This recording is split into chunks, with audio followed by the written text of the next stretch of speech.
Hello, everybody. Welcome to session 13 of the Imris Saga. Happy to be here again. How's everybody doing? I'm going to do it again, Jack. I'm going to ask you all again, every time now. How is everybody, Uh, though? I didn't ask this question earlier. I could watch Zombieland. Yes, you could. I would also say that that is also about the same as RoboCop in terms of, like, watchability for me. I like Woody Harrelson. I just like fucking RoboCop for the practical effects. Okay, Not that I'm good. doing. I'm doing okay. I'm still pretty fucking sick, but I showed up because I'm like I can still Committed. speak, so that's good enough. I think already this might be the most swearing on a stream from those two F-bombs. Yeah. Yeah, we should have. That's a problem with bloody Sara set the tone. You gotta lift this up. I could watch Zombieland too. Forgot they made a sequel to that. Jesus. Well, I'm glad you're feeling I could watch Adequate. Zombieland 2, Jack. As a sequel, it's not. Oh, I'm fine. We're in lockdown, so nothing changes week to week. I do. And I don't know that here would be the place to air my feelings about things while we're live. We are live. That is true. I could watch 11 of the 26 James Bond movies, or however many there are now. Something like Only that. 11? The next one comes out in 2 weeks. I don't like the Daniel Craig ones, and some of them I would consider to be not as good as RoboCop. Ooh. Only some Like, of them. 2 of the Pierce Brosnan ones are worse. The second Timothy Dalton one, the last Roger Moore one. Anyways, last session to keep us moving, because Jack could go on forever, literally Yeah, forever. He could keep just talking. listing movies that I like more than RoboCop. Yeah. So last session, you guys looted the Grey Dragon's Hoard. We had an apprenticeship. I was gonna say adoption, but I don't want to irk the party too much. Where Will decided to take under their wing Calandra Kella from a young villager from the village that they had passed through when going to find the Grey Dragon.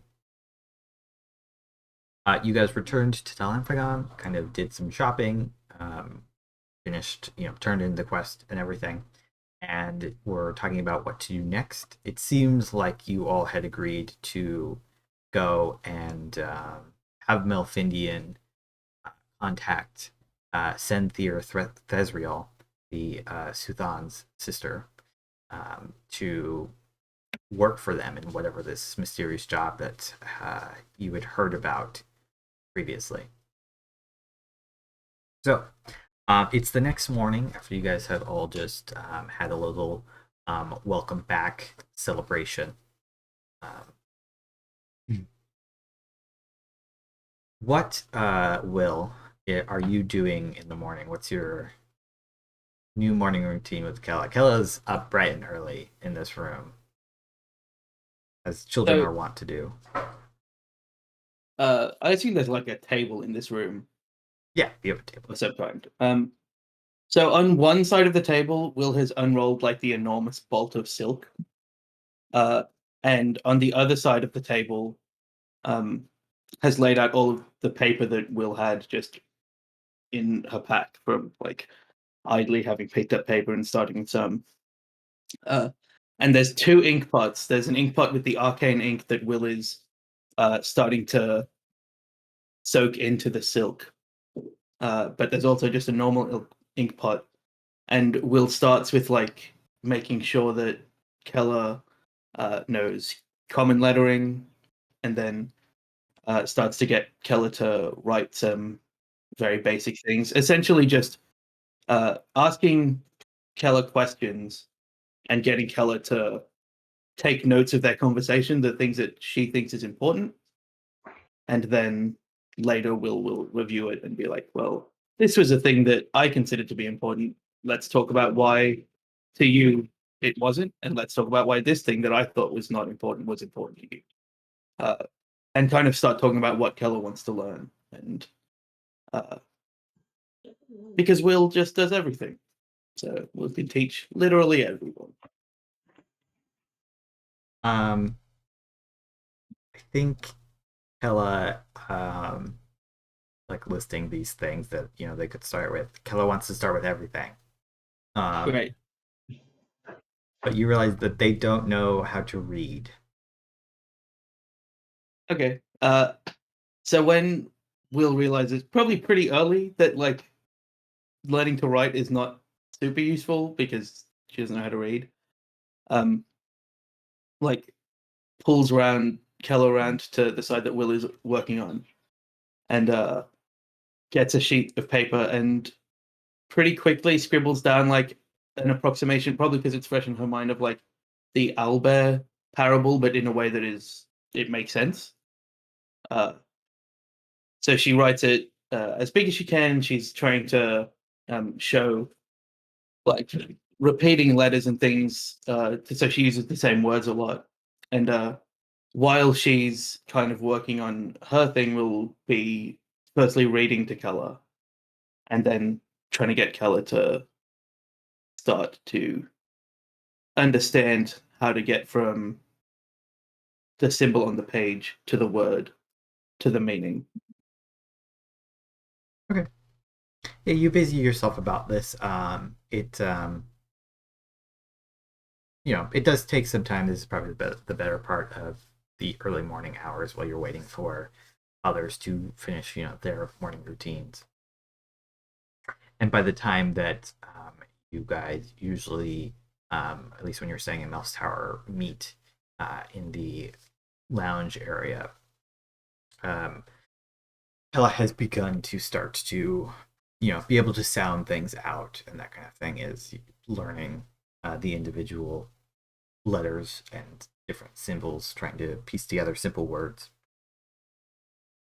And so everybody else sees, waiting in the lounge, Will and Kella kind of skipping in a little bit, Will trailing behind.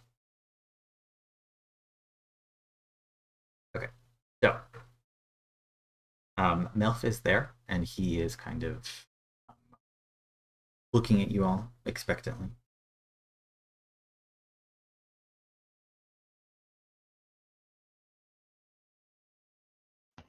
Sulveran just looks right back at him.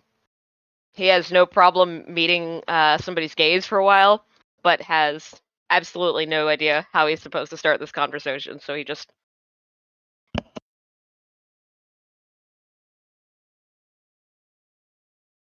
Will watch what everybody else does for a little bit and just be like, "You've been here a long time," and everybody is for some reason awkward.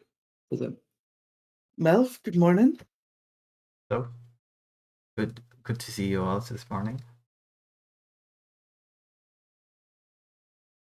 I assume breakfast is around, right? Yeah, he's got some,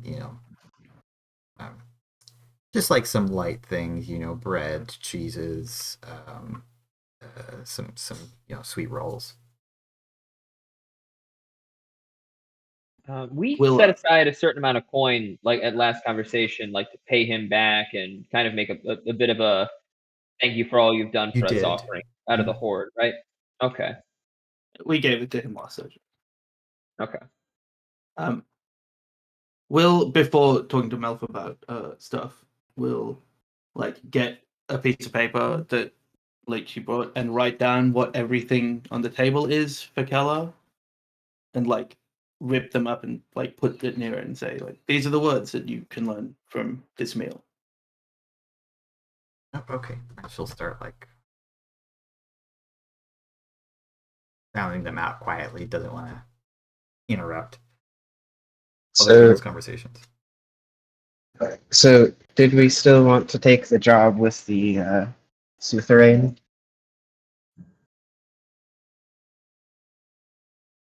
Yeah, I think it's probably a good idea to keep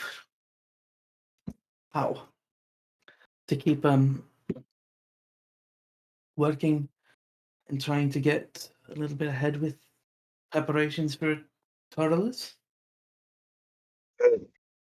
Melf, do you know how long it would take for you to get us in contact with them to start the job, or? Oh, well, this is what I'm here, so a couple of hours probably. I can contact them whenever, and then it's just a matter of arranging a meeting spot for you all. Is there like a nearby park or somewhere that like would make sense to meet? There's a number of places in the city you could meet. You don't know where they would like to meet, though. But Okay. there's any number of public places that you could meet. Okay. It's Whether Probably- the princess of the kingdom is going to want to meet with you in a public park, you don't know. probably best if she lets you know where we should go to meet her, what with her being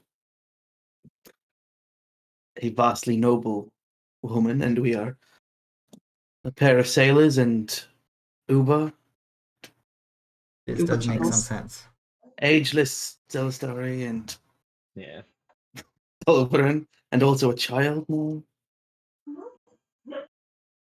Well, do you want to tell them? Is everybody fine with meeting with them this afternoon? I have no particular objections. I, just innately, this is just kind of said casually through, I'm going to go out on a limb and say here, a bit of pastry and a bit of bacon. Given my past, I'm not super great with meeting authority figures with the power and ability to jail me. But she probably doesn't know I'm a pirate. So, or was a pirate. Very important on the was. I look at Melfindian. Very important on the was. No longer. I wouldn't. We No. don't have to mention Would not- past professions. Would not even steal a loaf of bread to feed a starving child. 100%. Those days are totally beyond me. Wait, Personally, you I would say wouldn't that steal- that is immoral, but I would You let wouldn't them steal know. the bread? But why would you not? Why wouldn't you just buy the bread for the starving child, We or can't. learn to bake bread? It's not really that I difficult. think in this situation they are poor and cannot afford bread. This is true. Are you also starving? Perhaps. Well, mean, then you at steal one bread point- for both of you. I'm sorry. When we were walking back, there was a play going on in the public square, and there was a guy who stole a loaf of bread, and kind of inspired this little allegory here. You mean you didn't want to get into the philosophical and moral quandary of bread stealing? I know most of those words. Very well then. I will contact the Senthir and get back to you. Was there anything that you wanted me to say about yourselves? I will give as good a account of your abilities and deeds as I am able. Is there really anything that we could say about ourselves that the fact that you're willing to put us forward doesn't say already? Oh, there are many things I would say about yourselves that my patronage, if you want to call it that, would not necessarily reveal.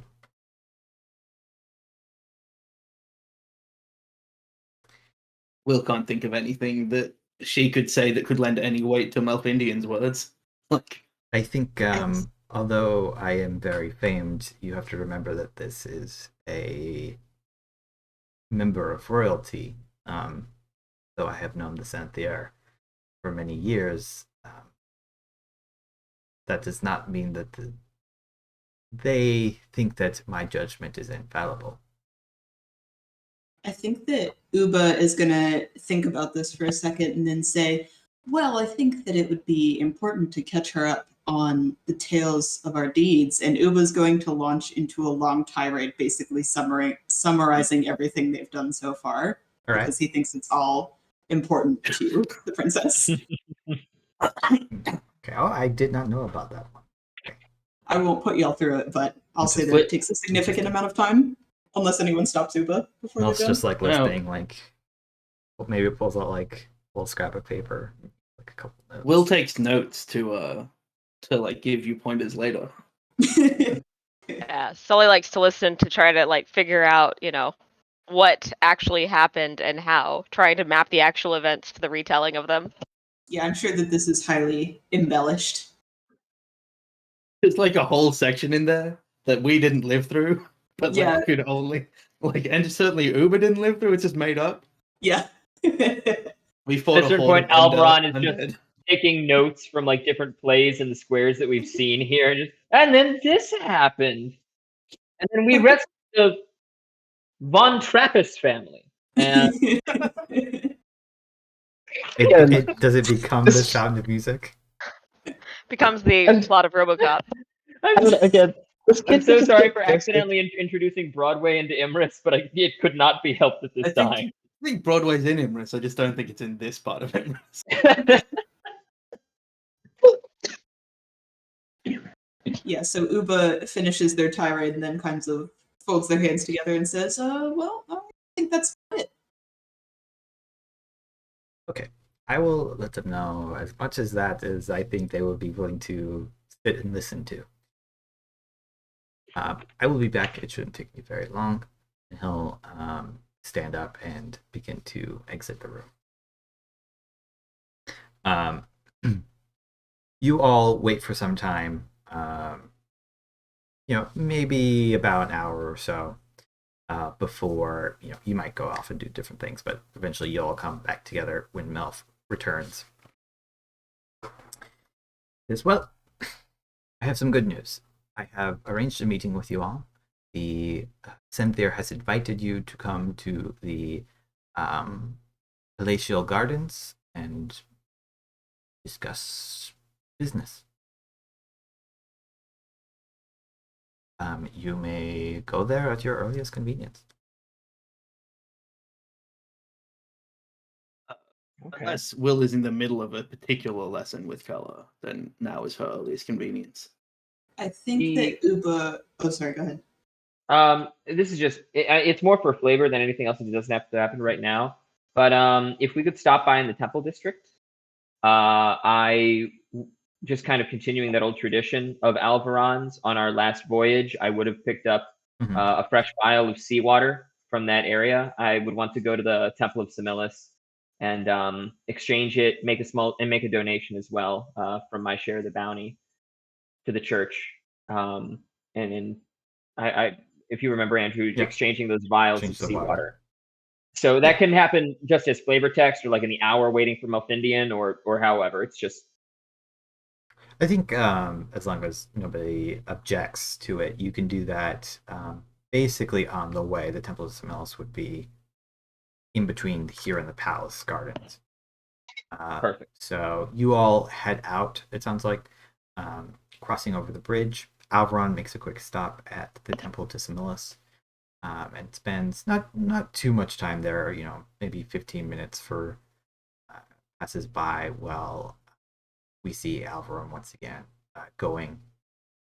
exchanging his small bottle of seawater for another, and then comes back out feeling perhaps a bit more prepared. You all pass by the palace walls, which you've passed by them several times now, because you have to in order to get to the Dragon Tooth Tavern. You've been to a couple times now. The whole palace is built on an embankment, a rise that's about 10 feet, and then the palace walls are about another 15 feet. So all told, it's about 20 feet from the road where you're kind of walking along, and they stand over you, a bit imposing towers watched by guards at all times. You come around, passing by the towers, these multicolored towers where you know that there is a school for the arcane, and eventually come to a large gated entrance where there are several guards with long swords and long bows standing out front,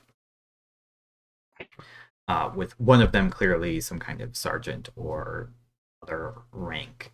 I don't think any of you would know specifically, but they're standing kind of waiting.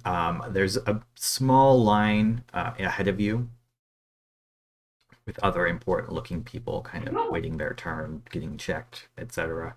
Um, sorry, just for my sake, do you take Kella or do you leave them at the tower?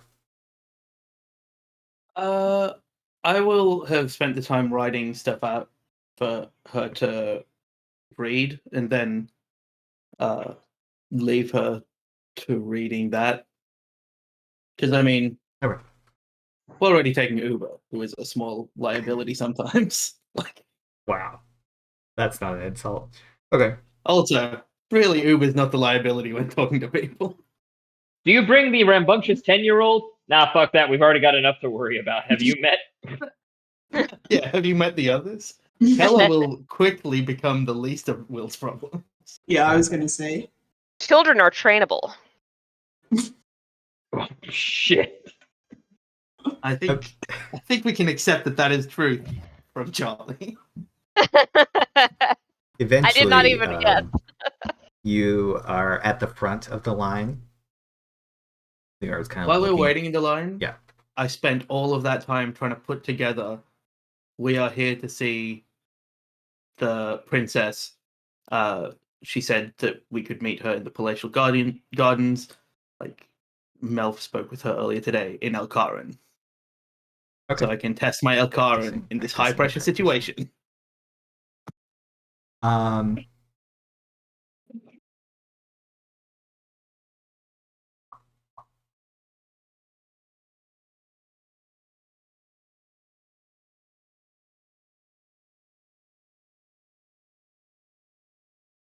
Make me a wisdom saving throw. Oh, great.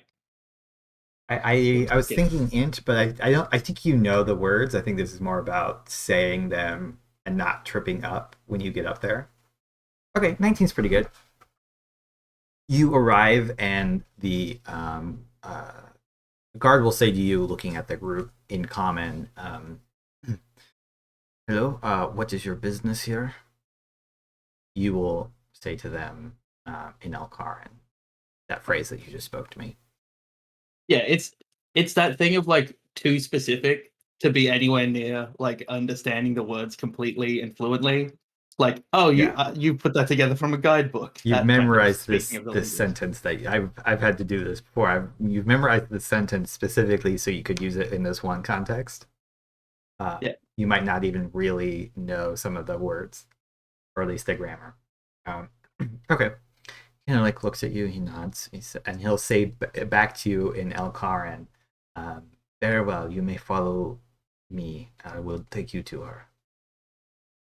Which to you is, okay, come here. That's like Right. the context that you get. Some of the words are lost on you, but you understand that he wants you to follow him. Well, that can only be good or very bad. So we'll do that. Everyone else lacking context for this statement just like starts walking when you do. That's what being a Glancing- leader is. You glancing at pull one people another. along with you through the power of not speaking the same language. You cross through the threshold of the gate and arrive in gardens not dissimilar from the public park that that Alveron, Sulveran, and Uba visited a couple sessions ago. There's many different plants here, paved walkways. It's almost like a bit of a maze, with different plants blocking off different views. You could imagine different, parties being thrown here where guests are able to go and be secluded, but also join back up in these main thoroughfares or larger kind of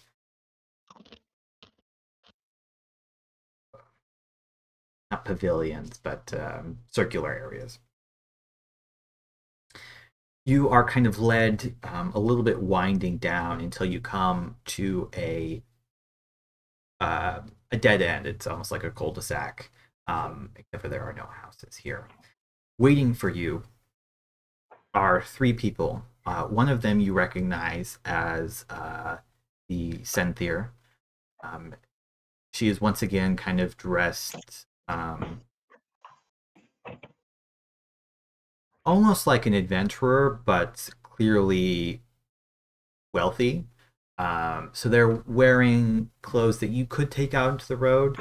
They're wearing armor. They've got a breastplate on. They have a sword at their side, but it's all very clearly really fine materials, craftsmanship.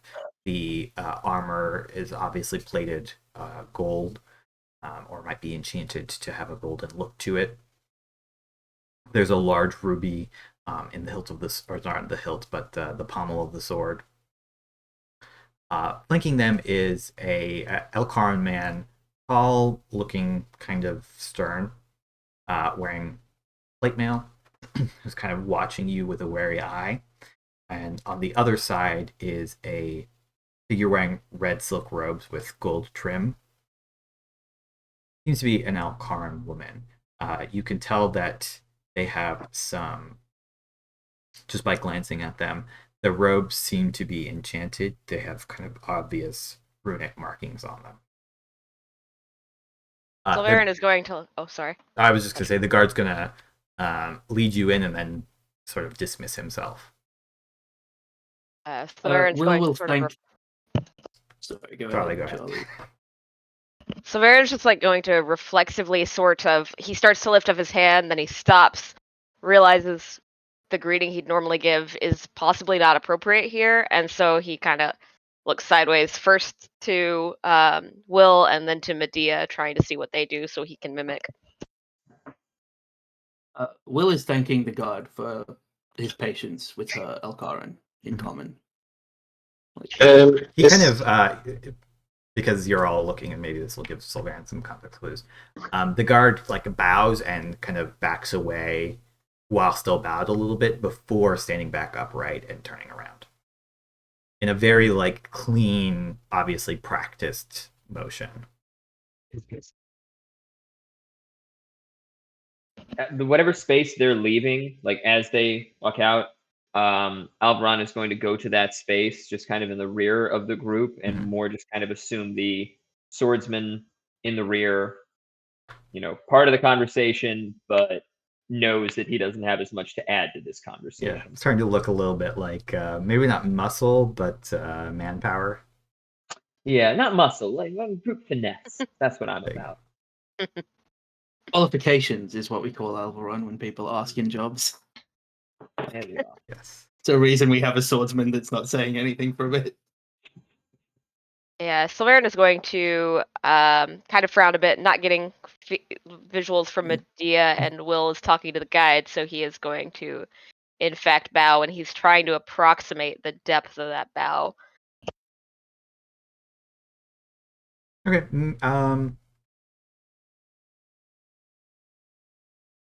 I guess this is kind of a performance check. Go ahead and make a performance check. It's not particularly Try to slick, and he's not replicate. trying. Thought you were going to make everyone do acrobatic checks for depth of bow. No. I think it's more about like knowing the important bits of the what. Yeah, not what bowing has just been done. sarcastically by accident. What about an intelligence-based performance check? No, because I think it still has to do with your charisma. This is a flat check. That's totally fine. Sulveran knows how to, flatter his chief and no one else. Privately. I wonder why it does that when I open it up for the day. Here you go. It's 6, by the way. That private 6. As I'll trust your Aaron 6. actually either accidentally kisses his ankles or gives the bow of someone to his equal. Yeah, you give kind of you're very tall, so you give kind of like a very awkward, stiff-looking attempt at a bow. But I don't think you really understand like the point of the gesture or why. So to somebody who really cares about this, it's clearly not sufficient because you're still lording over the Senthir. They kind of look at you, and a smile passes across their face. They say, Will. Sorry, go ahead. I was going to say Will curtsy, as she was taught forever ago on a ship. Will gives a very confident curtsy. Uba doesn't know which is appropriate, so Uba also curtsies. Okay. Love it. Hey, maybe it is appropriate. Yeah, when you can't fist bump, you gotta curtsy. That's the kobold way. All right. When the oh god, I don't remember the name already. When she smiles at I'll him, put it in chat just in case. yeah, the visual will help me. The audio is not so great. When she smiles at him, does he like at that bow? Does he pick up anything off of it? He is watching her. It's your insight's pretty high. It's like a smirk. Like I know that you're like probably not accustomed to the finery and all this pomp and circumstance, but you've made an attempt, and that is amusing to me. He says, "Welcome, all of you. It's nice to meet you all again, as I thought that we might. You may come and sit, and we will speak of these things." And she'll point out, in this kind of secluded area, there's a fountain with several benches. It's very clearly designed to be a sort of out of the way kind of sitting meeting area where people could talk and have leisurely conversation away from the rest of everybody else. As you move in, you'll also note that the robed woman begins to incant and cast a spell. Might make an Arcana check. Yes, you may. Will loves finding 19. spellcasters in the Or wild. 16. Okay, I thought that was another 19. 26. You at first think that they're about to cast silence and are thrown off, but as you continue to listen, you realize it's not quite the same. They seem to be 26 is pretty high. They don't have a spell book. You think that this is a sorcerer, and they seem to be casting a modified version of the silence spell, a little bit more powerful. And after a moment, although imperceptible visually, you notice that there's no sound coming from outside a certain area, where before you could still faintly hear the river and the wind rustling by. From outside of this sort of secluded area, there seems to be a bubble that is preventing sound from piercing through or out, you suspect. Bill's eyes like widen at that concept of taking a spell and expanding it outwards. It's an interesting, like, to create a shield of silence. She files that away as she'll just go to sit on one of the benches as it sounds like the Senthir doesn't wants us to be seated for the conversation. Yes, the man in plate mail does not speak. He kind of stands nearby. Although the robed figure, after they finish casting, they will sit down, and so will the Senthir kind of across from you. The seating is arranged in a sort of semicircle, but they'll take like one end of that. Thank you all for coming here today. Very pleased to see you.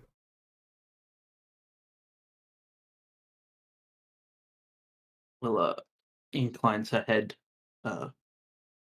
Will spend not time with royalty, but not an insignificant time with higher class nobles in the last couple of years of being on the ship. So it's not quite as awed, but this person clearly has a different level of charisma and just presence. So she is very making sure that she's being as respectful as possible, and says, Melfindian said that you might be looking for adventurers to potentially help you with something, and we find ourselves without work. Although we could continue doing general adventurous jobs. That is very fortuitous, but and I think that would be wasted on all of you. will. I do have a task that you are perhaps up to the challenge of. Let me ask you all, what do you know of Elkaran history, particularly early Elkaran history? How much would we know? You can make a history check. I think Okay. Sulveran, probably Sulveran, Uba, and Alveron have no hopes of making this Yeah. roll. Yeah. But you're welcome to try. No. Will I'll get roll. Will makes the roll, but also kind of looks at Andormedia to kind of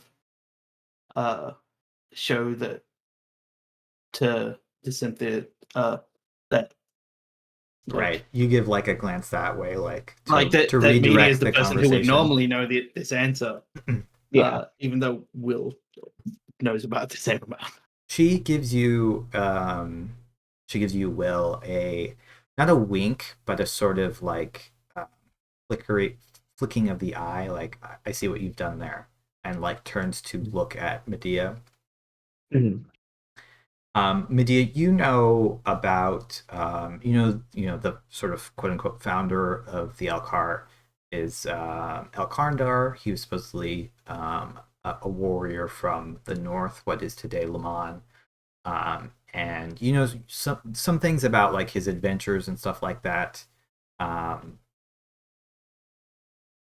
That's kind of the early history. You have like a generalized knowledge, but Mhm. you're not an expert in this particular subject matter. Deal say, I have some knowledge. The founder, his adventures, some of the early kings.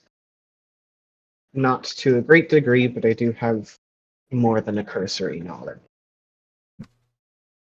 That is well. For the sake of your companions, I will explain. You'll have to forgive me. Um, early in our history, the Elkar were one kingdom rather than two, ruled by, as your friend has just pointed out, Elkar and Dar, our namesake. We lived then in a city in a deeper part of the desert, what is now called the Elkar and Daijane. Is mostly these days sand dunes. Much lives or grows there. But at one time there was an oasis there, and at that oasis was a city. Medea, you're kind of like, yes, that does sound familiar. You remember that. You remember that the city was lost, although the context eludes you. Oh wait, I remember reading this forever ago on one of the sheets. Yeah, I remember this. The Lost City. Okay. Yes. So there, Yeah. you know as much as Medea does. That Okay. easy. Yeah, no, I remember this. Medea's eyes like perk up because I think they're like. I remember I didn't write this down, but I remember as when I was reading through like the history in the areas, like yeah, that's something like that they have like kept notes on like maps of the desert before because they were kind of interested in it. Anyways, they'll like sort of light up and say, yes, is this about the lost city? Yes, it is actually. I have been for some time now trying to locate it, find passage through the desert to get to it. I should perhaps explain. It is not that it is. I could show you. I could point on a map where it should be, but getting there is difficult. There are sandstorms of an unnatural nature that prevent passage. I have sent some scouts through there in the past, but they have either been mixed up and turned around or have never quite made it through. Their bodies probably lost to the sands. Do you think there perhaps could be some way the city is hidden by arcane means? I do. We know that you cannot teleport into the city, as others in the past in our history have tried. um,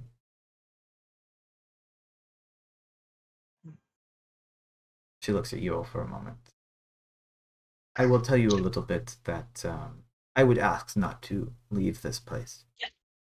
And the the sorcerer kind of like gives her a look like you're really going to tell them, like these people, but doesn't say anything.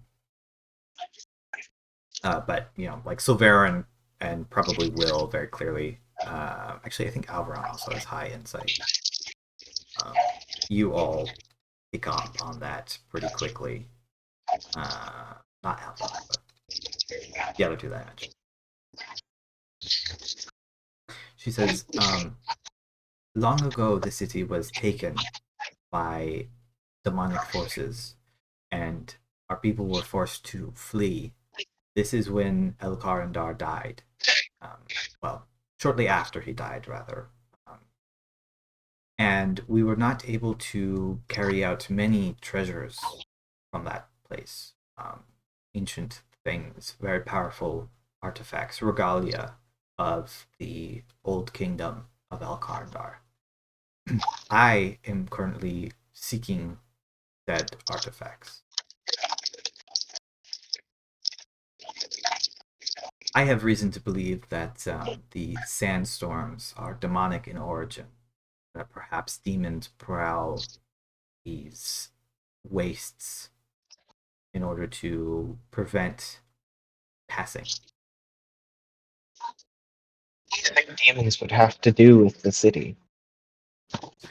Well, from what our histories tell, the demons couldn't use these artifacts.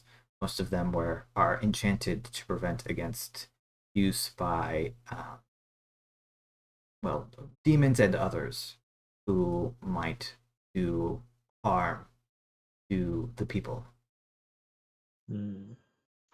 But they would also be interested in preventing us from reclaiming those things, or the city itself. It was at one time a beacon of power. Its loss wounded us greatly. Though this city is beautiful from everything that I've been told or read, it still pales in comparison.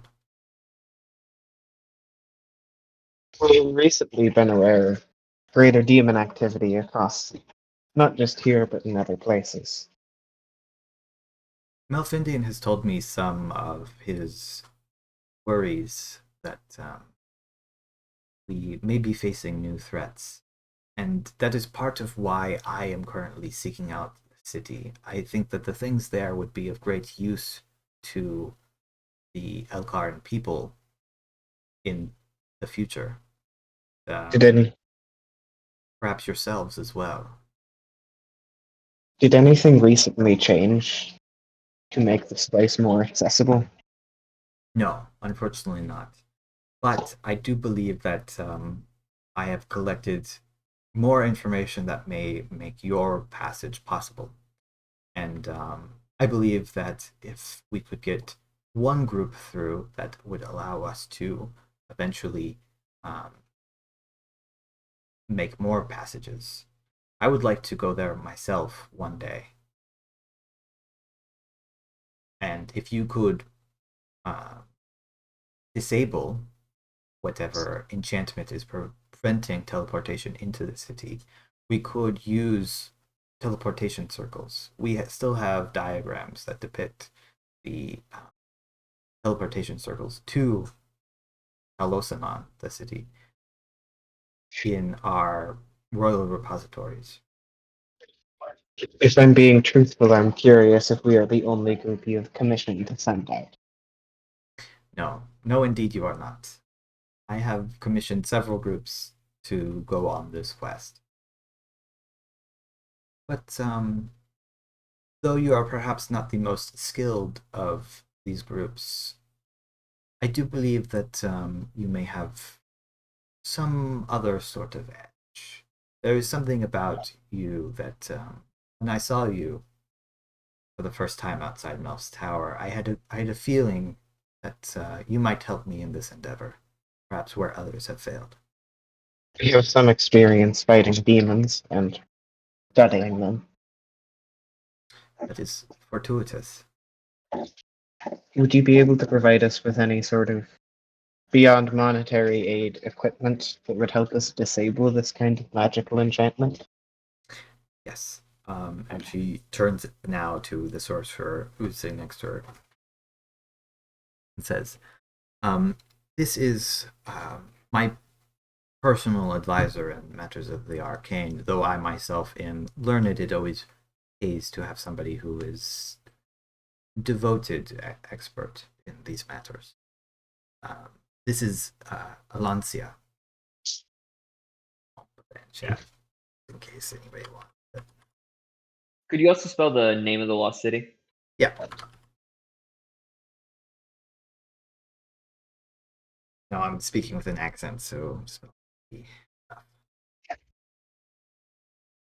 Alancia will say, I have prepared a spell scroll made at very large expense by spellcasters within the towers. It should allow you to cast a spell capable of disabling the enchantment around the city, preventing teleportation, we believe. You may, of course, have to first defeat any creatures inside the city that might, once the teleportation or once the enchantment has disappeared, could reactivate such a thing. And at that, the Senthir will cut her off and say, though we send you with this, what is most important to me at the moment is trying to figure out if it is possible to make the crossing. If you can get to the city and come back, then that is a win in my book. If you can disable this, of course you will be rewarded even more immensely. Not only with gold, but perhaps some of these artifacts, which I am looking for. Perhaps not permanently, but I know that you have endeavors that you wish to complete, so we could loan such things to you for a time till your own desires have been completed. If this went well, would we perhaps be able to get your ear on a future issue as well? Of course. If this goes well enough, I would be happy to title you in my court. Would stress the importance of this to me personally, and in some ways to the royal family itself. I think everybody can make an insight check if you would like. I think while we're doing that, Uba's eyes got very wide at the idea of having a title in the royal court.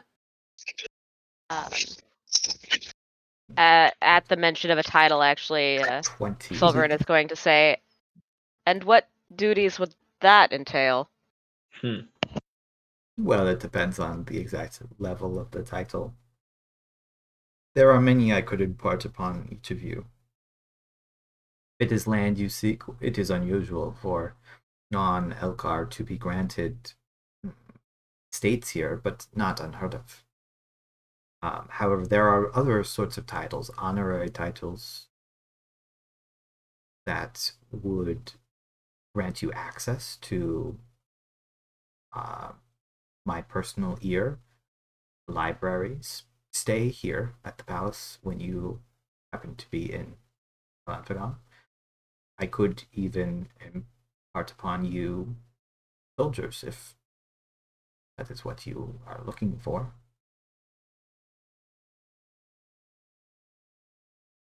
You roll privately again. Sulveran's so insightful that nobody can even tell how insightful. It just keeps doing it. Like, it won't... You have to, if you look just below the dice window, there's a thing that will say, like, private roll or self-roll. If you Yeah, set and I to switched it public. back. It just keeps switching back and Okay. forth on its own, I've but I'm never had switching it to that public. problem. Well, It's there not must be set on like something. main settings or anything, but revealed to everyone. I'll take a look at your sheet. It might have been. Meanwhile, other than Medea, who is enamored with the Lost City concept, everybody just crushed an insight roll. Yeah. That was He is like, yeah, I'm it's Lost shocked City, for Lost City. Upa. I think this is Alveron the knows first her time life's he's gotten history. one. This is Right? I'm gonna start low and work my way up. So, Medea, you get nothing out of it. You think that they're speaking as plainly as possible. Like, oh yeah, they'll be able to help us. Medea is Mhm, too mhm. distracted to them. This is the equivalent of talking about a guy whose favorite thing is trains about trains and telling them they're going to get to discover an old, lost, forgotten train in the middle of a place where trains are forgotten. Will, you definitely sense layers of meaning behind their words. One, you note that this is not the only kingdom of the Alcar, so there are probably other parties who may have some claim to this place, and they're being a little coy about that, which you definitely think of. And you're also curious as to why, like, you're meeting with the Senthir and not the Suthan. And also, she doesn't have a court.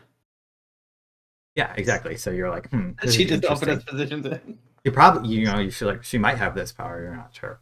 And Upa, if your roles are similar enough that you kind of think of the same thing. You're like, I don't know much about this, but they're promising us a lot, and you're wondering, it's like, how much of this can they deliver on it, like now, or is this like, you know, doing this going to help them, and then maybe they'll be able to help. Alveron, behind the layers of words, you note, particularly you picked up on the words regalia, and thinking about the artifacts and such of that, and you maybe even percolate in the back of your mind rumors that you had heard while you were looking into other things in the city about some disagreement over the inheritance and the Suthan's current position.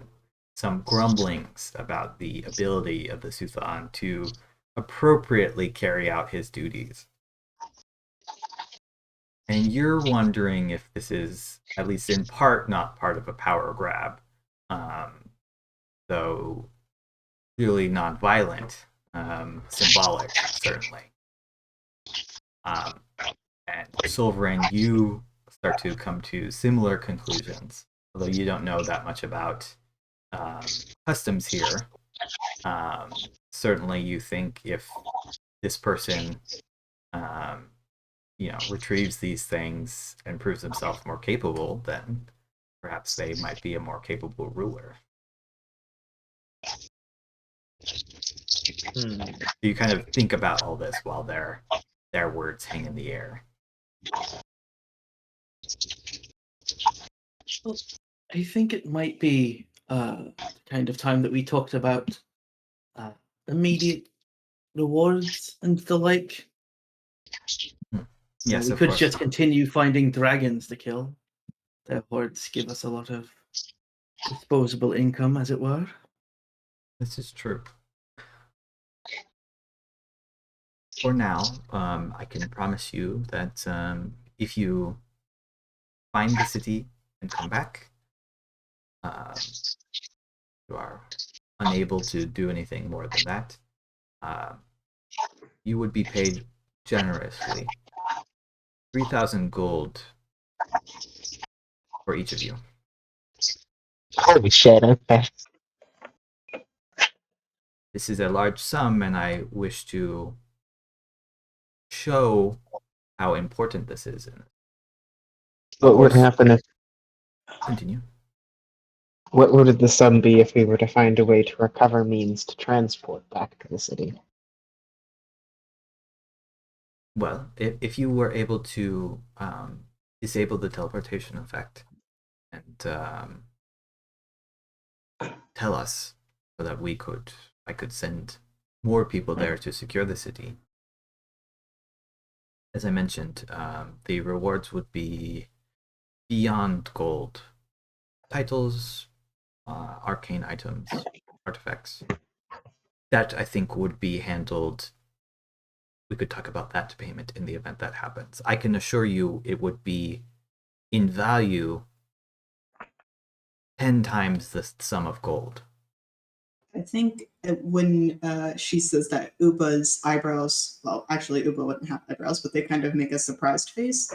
But they're kind of looking, yeah, they're looking kind of surprisingly skeptical about this particular quest, but they don't say anything out loud. I would suspect that locating the city will be difficult enough on its own. So if you are able to do both, I would be impressed and pleased. And I reward those who please me.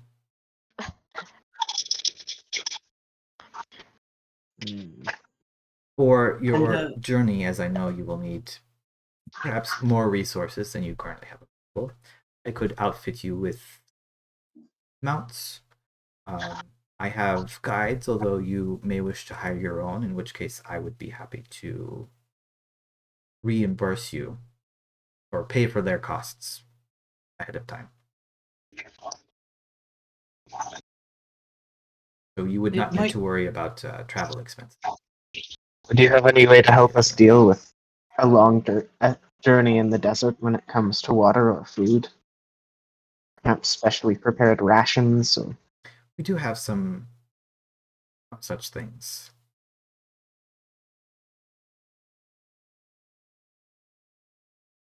Will, you were going to say something. I think it might, given that the guides that you send will be guides that have learned similar things to other guides that you will have already sent, it might be better if we were to find a local adventurer who perhaps knows the desert quite well and use them as a guide. As for equipment and rations and things like that, obviously anything you could provide would be better than what we'll be able to source. None of us are particularly equipped with or have a lot of experience. Will kind of looks a little bit questioningly at Medea with traveling through the desert for long periods. I have some, but not navigating those groups without a large caravan. I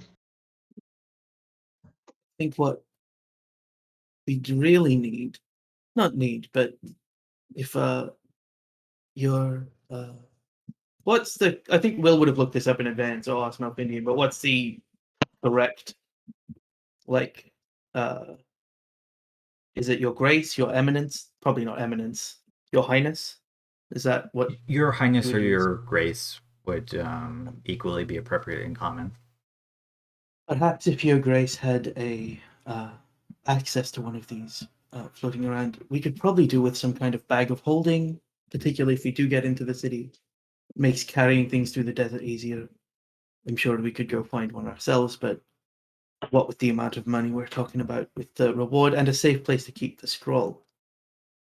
It is a good point. That is certainly agreeable. We can have that arranged, and she'll gesture towards the plate armored man who nods.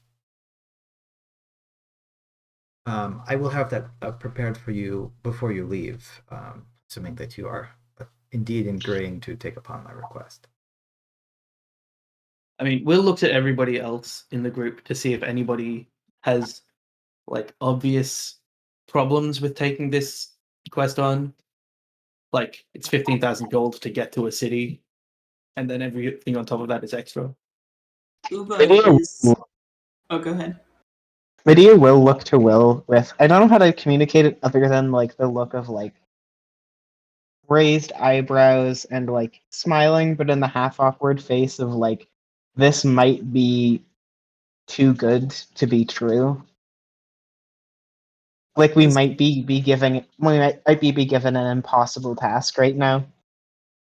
Yeah, Uba looks clearly uncomfortable with this, which is surprising considering the idea of 3,000 gold would be very enticing, but Uba is trying to convey that they're uncomfortable without actually saying anything out loud. We'll just say Sulveran's just gonna give a tiny nod. the Senthir, if you excuse us for a moment or two to discuss amongst ourselves, we'll move away from the fountain a little bit, but still within the zone of silence that the person has caused. She says, "Of course, you take your time to deliberate. I know that details of this is perhaps not what you were expecting." Will smiles and says, "No, I fully expected that we'd be fighting some kind of sandstorm." Just like gives you a knowing look. As you go to break away, you can see the three of them also kind of gather close to like chat amongst themselves. They're just talking about something completely unrelated. There's a cut to their conversation. They're talking about like the latest stickball. So, do you guys want to go to the baths after this, or are we feeling more what are you dinner doing time? I think so. Once we're away, we'll probably to Uber first. Says for that amount of money, I would have expected you to not have any reticence, but you seem a little unsure. Yeah, Uba definitely looks uncomfortable, and they kind of glance back towards the three people talking, and then looks back and says, "Normally, that amount of gold would get me to do pretty much about anything, but based on what they've described, we really don't have a lot of information on how to fight these creatures, how many there are, things like that. And as a hunter, I know it's never wise to go charging in headfirst to a situation where you don't know all the details. And considering it sounds like everyone is either eaten up or spit out by these sandstorms without making it through, it almost sounds like a suicide mission." And correct me if I'm wrong, this place is also like this world's equivalent of Atlantis, right? Like Um, a semi-mythical place of like near divine origin that has been constantly sought out through history. I would say if I were to make a real world comparison, more like Troy, maybe. Okay, yeah. So because it has a little bit more historical basis than that, and there are like real histories, writings about it that at least for the Algar, like this is several generations ago, but that's still and that's 10,000 years or something like that. I have to double check my dates, but that's still within cultural memory at the very least. Yeah. Lydia will say, I don't think she's selling us short. The place definitely exists, but I think that when it comes to fighting demons, we probably have more experience than these other groups have had. The complication I would posit is getting back. To add to that, and I don't, you know me, I don't claim to be an expert on courtly politics, but from what I've heard in the bazaar and from what we've heard here, I'm pretty sure that Her Grace is attempting a power play. It's not uncommon aboard a ship between a rising captain, but attempting to snag a treasure, take a prize that no one else can take. The way the climate is right now, it's I feel like this is we're being used in a play, and if it works out well, we have a powerful ally at the head of the court. But there's also no reason for her not to dump us and take full credit afterwards. Yeah, Uba kind of looks surprised that they're agreeing with you so much, but they are nodding along to what you're saying. I think, however, in our quest, it cannot be said how useful this ally would be if we do have her aid in the future. However, I give forward the idea that we be honest with her, that we're aware of what her goal is with this. Sulveran's just going to tilt his head and nod slightly. It is not such a bad thing to be yoked to the rising. And he stops and he stumbles for the word and then very carefully sounds out Senthir Thesreial. Which one is she again? Senthir. He nods over at Will. I'm voting in favor of going on this. I think that the money and the potential benefits are too much for me to turn down. I think if we were to return, take the job, but tell the Senthir that we knew that it was so that she could take over the whatever her family's royal machinations are, it would just make us more likely to be expendable, if that is a concern. After I mean, all, more. you reveal that you know what someone's doing. What would stop us going to tell the Sultan? I more so mean when we get back than when we go. Well, when we get back, we've already done it. Well, yes, but knowing the location and accessing it, we would hold the key and the card to whether or not we could tell her, if you're going to do this, do not renege on giving us credit. That depending on how it goes and depending on her mood, I could see it.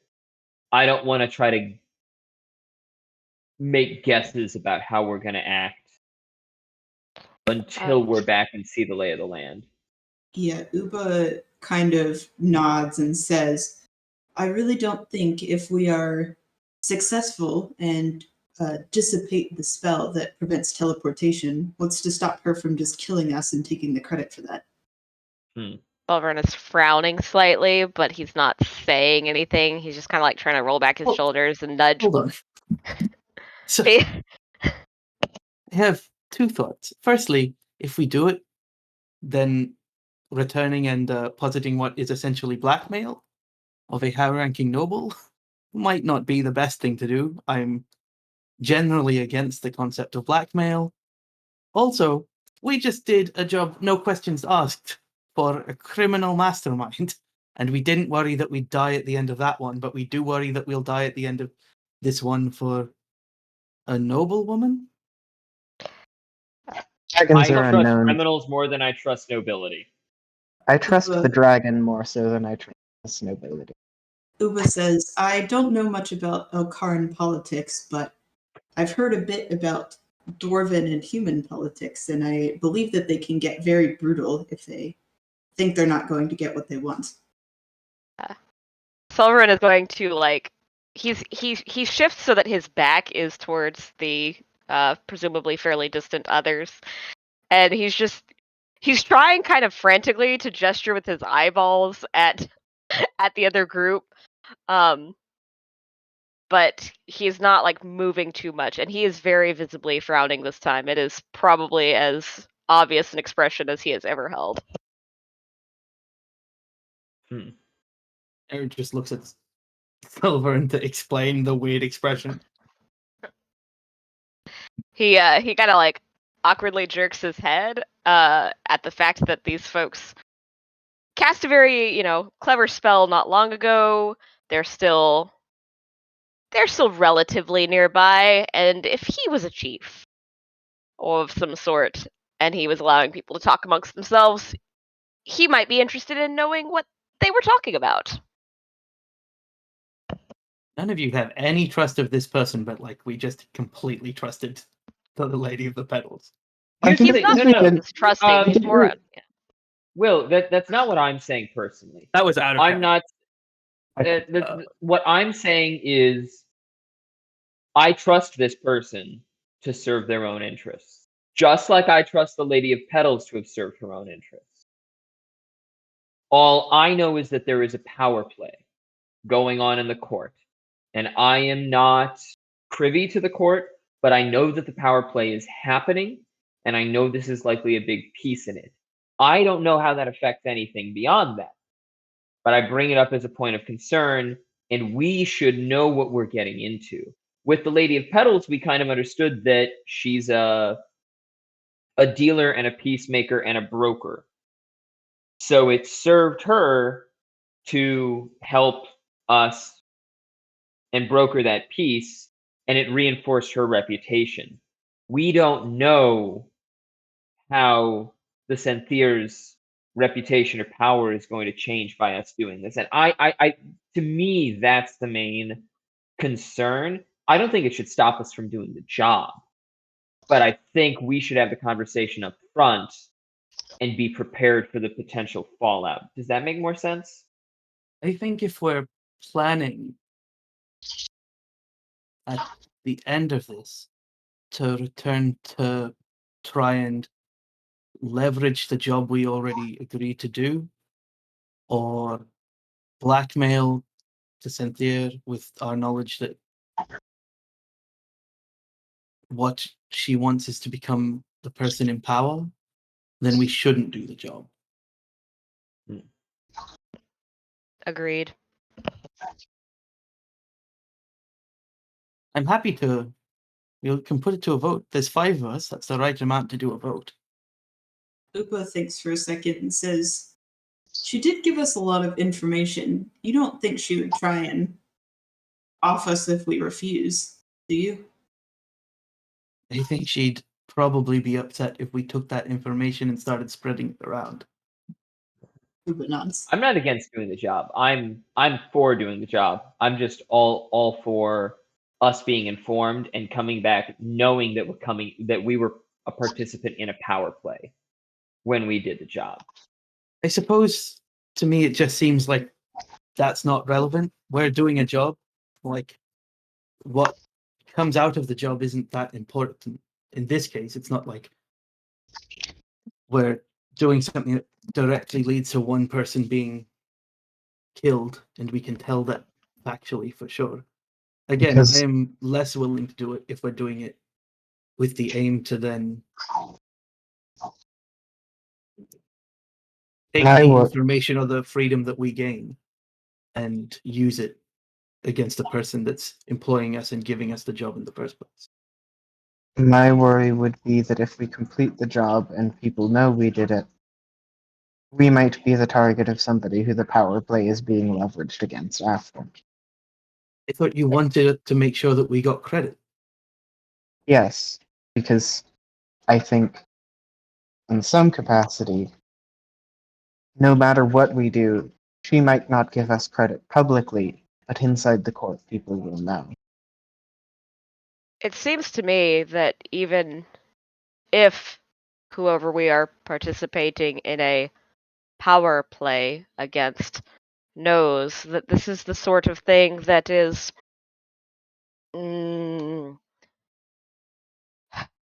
it is not as though we are conducting an assassination. This is the games that they play here, yes? So winning, it is over, and I would assume that to have anything done to us after the fact, that almost seems itself more like a weakness to me. The other thing we can consider is that Melf knows the Senthir and seems to like her. Melf has been plenty helpful to us, and he seems to like us. I don't think he would allow us to be cheated out of our work, or indeed allow us to, well, have great issue coming out of this. Agreed. I think we should maybe we should do a secret vote for whether we want to do the job or not. Sounds reasonable.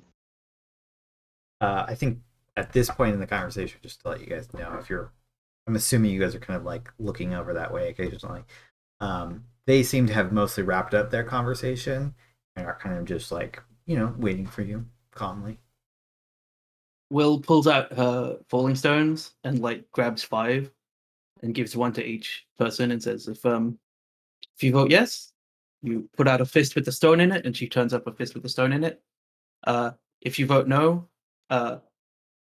she does not have. Oh yeah, she'll like sleight of hand the stone into her sleeve, and then open the palm up, and it has nothing in it. I remember I have gloves of thievery now, so I do have a good sleight of hand.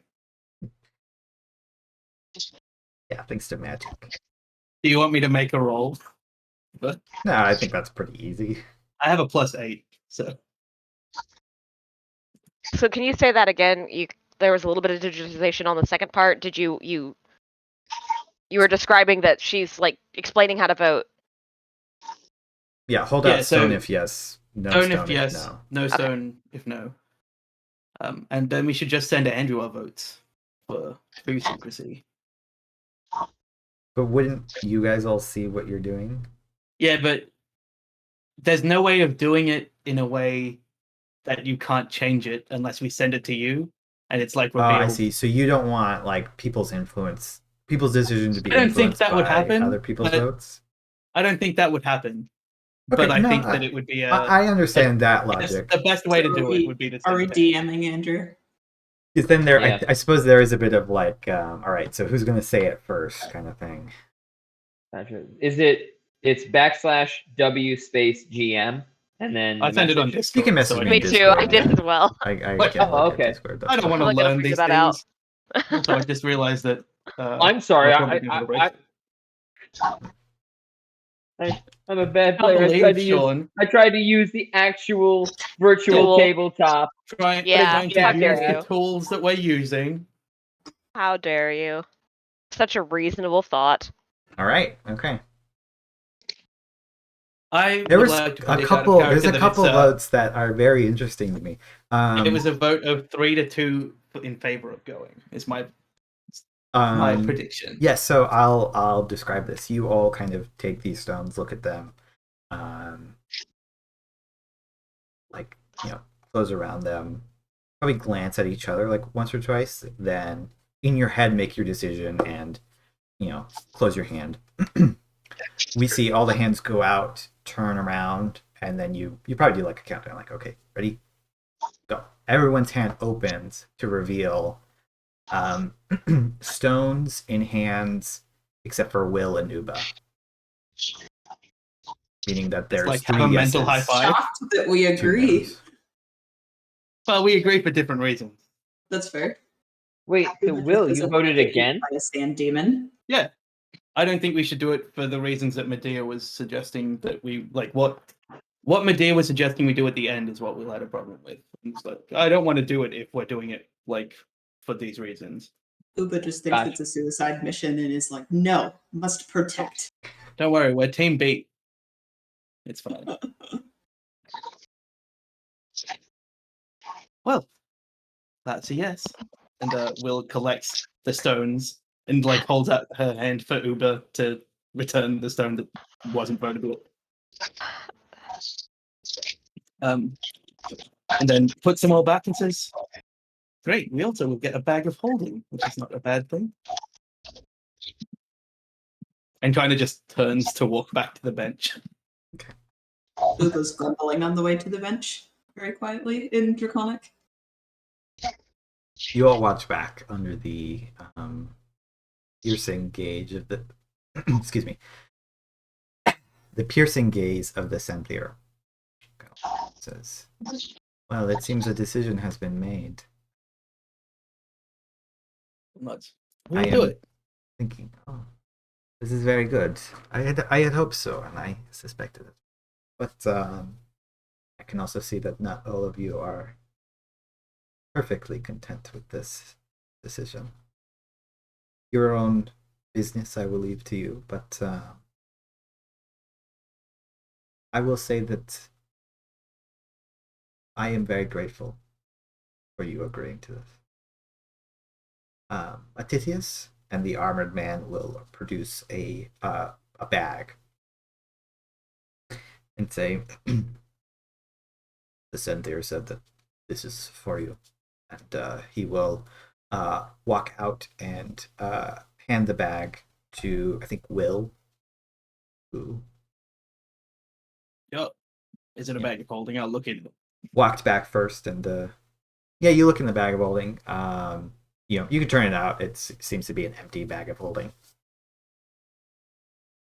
Actually, no. It probably you reach in and you feel it I reach in to contains. try and find the scroll. Yeah, it contains the scroll and some supplies. You recognize wrapped bundles of Elkarn prepared food and jugs of water. Will nods and says, and once we find a guide, we'll let you know how much they're charging us. Of course. And if you need mounts, you can just come back, and Atithius, you can ask for him. He will help you. The man just like nods. I will say, not that I really think that you would, but I am a prudent sort most of the time.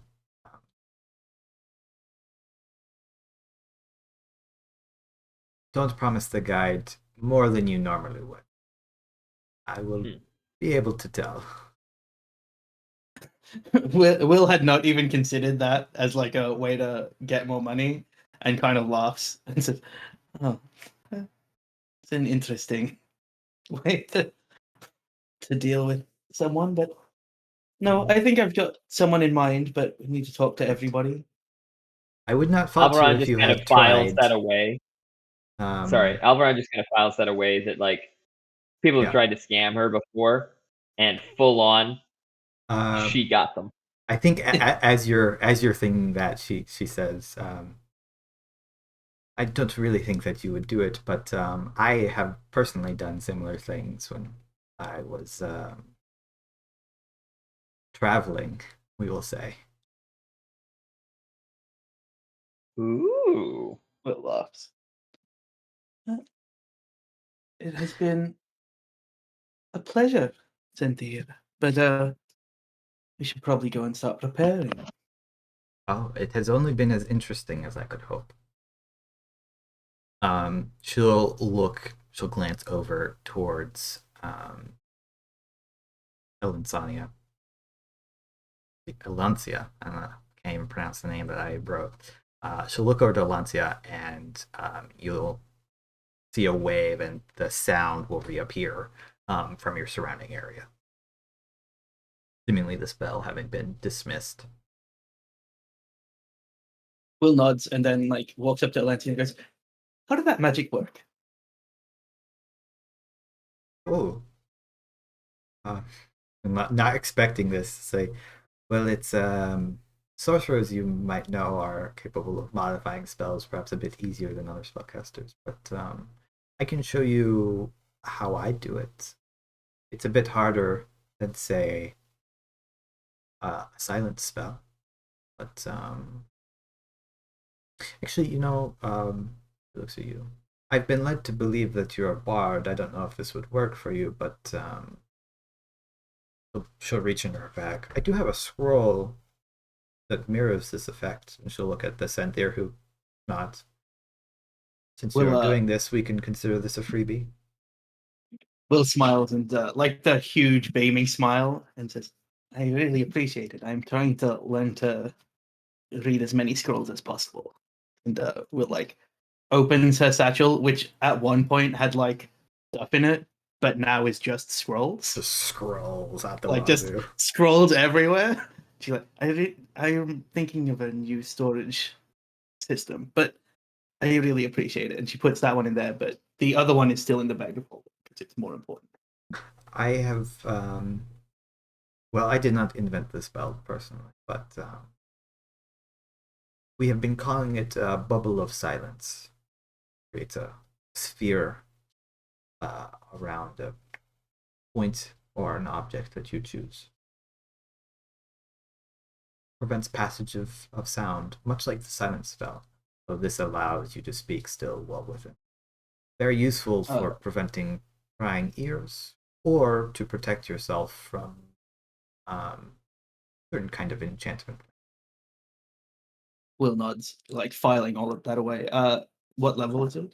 The 3rd level spell. Verbal. It's not a bard spell, I assume. I think it's the same as silence. So if silence is a bard spell, then yes. Otherwise, no. I'll look it up. It is a bard spell, actually.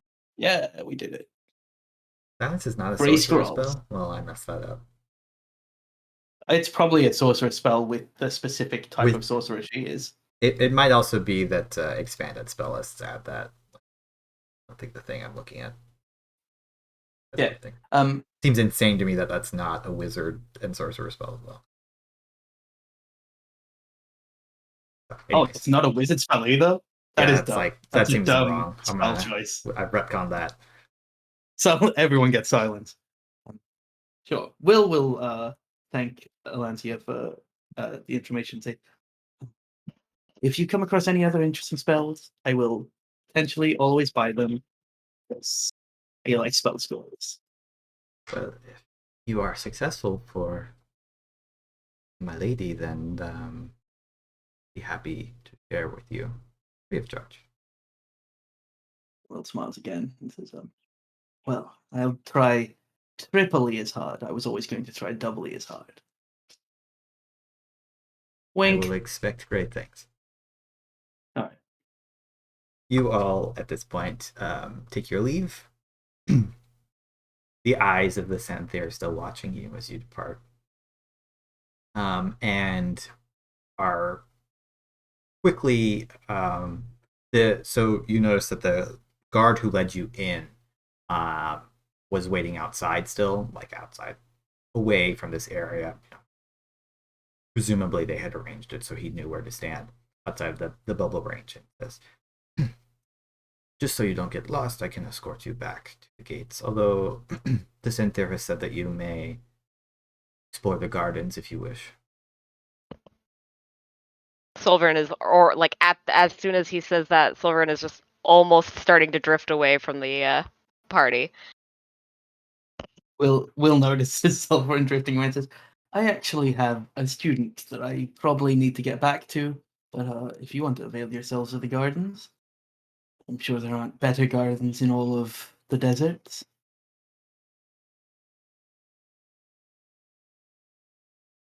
Okay. Well, for anybody who wants to say, this guy will summon another guard to, escort you. Well, he himself will lead Will and whoever else wants to leave out. Yeah, Uba's gonna leave too.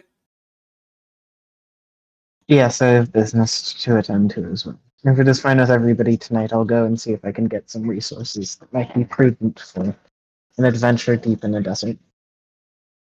I've taken some myself, so... Good idea. We probably time is not quite as pressing. We could do 4 or 5 days to get ready for everything. Food I supplies. need to find proper Go ahead. clothing, water sources. With the bag of holding, we can surely store a number of water sources in there. Thankfully. Oh, there's like so many jugs of water in this bag of holding. Like Water, and- food. an enormous number of jugs of water in this. I assume there's enough supplies for like the whole trip.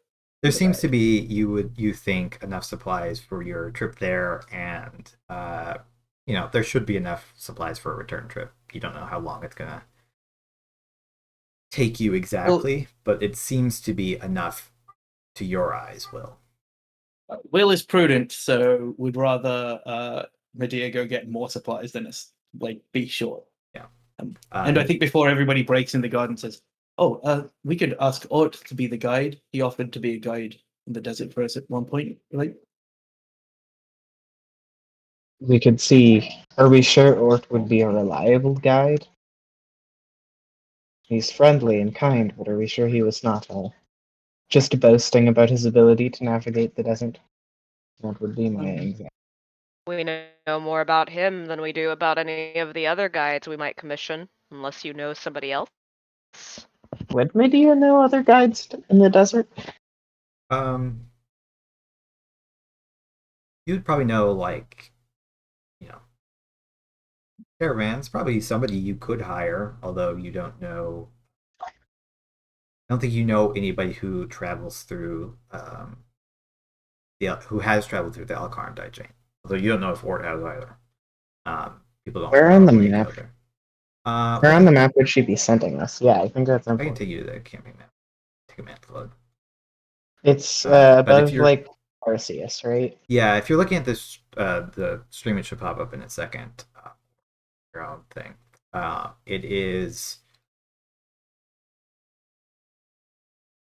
I don't know why I'm to looking the at this map. I west, know where to this place the is. what would it be? Northwest west of where you are currently. North of Taltericus. That little sort of oasis spot. Yeah.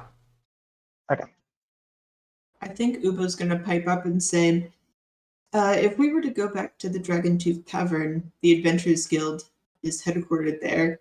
Even if Ort wouldn't be a good fit, I'm sure that someone there would be. And if it Maybe matters we too, could- No, you go. We could always hire a few adventurers to go with us. Maybe 2 or 3, one of whom is innately untrustworthy. Well, I would want at least 2 that we couldn't trust. That way they could take care of each other. Like Are we a talking third about one. just muscle or? I don't think we need muscle. I think we ideally need a guide. I'm comfortable with it being Ort. He seems to know relatively powerful spells. He traveled in the desert. He's got that scorpion he rides on. It's a desert mount. I have somebody I might talk to as well. I would say, just for fullness of answer's sake, Medea, you probably don't know anybody who is also an adventurer, skilled in Yeah, I'm We don't talking. worry about specifically dying. skilled in magic or combat. Yeah. Just for the guide's sake of it, part of it. Yeah. No, I was more gonna see about like talking to Iskar and seeing if they wanted to leave to go to the desert. Okay, yeah. Yeah. Let's take some more thieves with us. Let's just always be trusting thieves. We'll instead bring another 10-year-old with us. Well, a 10-year-old's trustworthy. They're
Right. Welcome back, everybody. Sorry we're a bit late. Doing some stuff. All right, so scroll first. Yeah, general chat for our group did not pan out the way I thought it would. Where it would just be like, here's some clear things that everyone's going to do, and it's all like very regimented. When have we ever Yeah. been regimented? You're I mean, not wrong. most of it's okay. All right, so going not in order, but just the way I feel like. Uba.